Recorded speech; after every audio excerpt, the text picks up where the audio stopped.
Hello అండి అందరికీ. కొత్తిమీరతో ఇడ్లీలోకి దోశలోకి సూపర్గా ఉండే ఒక చట్నీ ఎలా చేసుకోవాలో ఈ వీడియోలో చూపిస్తున్నాను.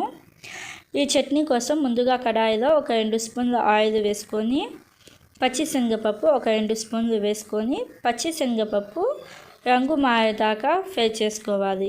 ఇలాగా పచ్చిశనగపప్పు కొంచెం రంగు మారిన తర్వాత 8 నుంచి 10 పచ్చిమిర్చిని మధ్యలోకి కట్ చేసుకొని వేసుకోండి. అంటే మీ కారానికి తగినంత పచ్చిమిర్చి వేసుకొని కరివేపాకు ఎబ్బలు వేసుకొని జస్ట్ ఒక 30 సెకండ్స్ పాటు ఇలాగ కలుపుకోండి. 30 సెకండ్స్ తర్వాత 6 వెల్లుల్లి రెబ్బలను దంచుకొని వేసుకోవాలి. పచ్చిశనగపప్పు రంగు మారిన తర్వాత 1 కప్పు కొత్తిమీరను కట్ చేసుకొని వేసుకోండి. ఇలాగా కొత్తిమీర వేసిన తర్వాత మంట లో ఫ్లేమ్లో పెట్టేసి జస్ట్ ఒక 2 నిమిషాల పాటు ఫ్రై చేసుకుంటే సరిపోతుంది. 2 నిమిషాల తర్వాత మంట ఆఫ్ చేసేసి పూర్తిగా చల్లారనివ్వండి. పూర్తిగా చల్లారిన తర్వాత మిక్సీ జార్లోకి మార్చుకొని 2 ఇంచుల అల్లం సన్నగా కట్ చేసి వేసుకోండి. అలాగే 1 కప్పు పచ్చి కొబ్బరి సన్నగా కట్ చేసుకొని వేసుకోవాలి.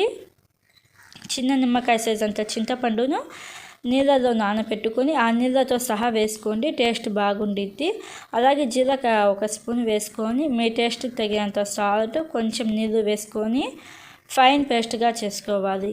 ఇప్పుడు ఈ ఫైన్ పేస్ట్ని ఒక బౌల్లోకి ట్రాన్స్ఫర్ చేసుకొని అదే మిక్సీ జార్లో ఇంకొంచెం వాటర్ వేసుకొని ఆ వాటర్ కూడా కలపండి. ఇలాగ మొత్తం కలిపిన తర్వాత సాల్ట్ సరిపోయిందో లేదో చూసుకొని కావాలంటే ఇంకొంచెం సాల్ట్ వేసుకొని తాలింపు వేసుకొని బాగా కలుపుకొని ఇడ్లీలోకి దోశల్లోకి సర్వ్ చేసుకోవడమే.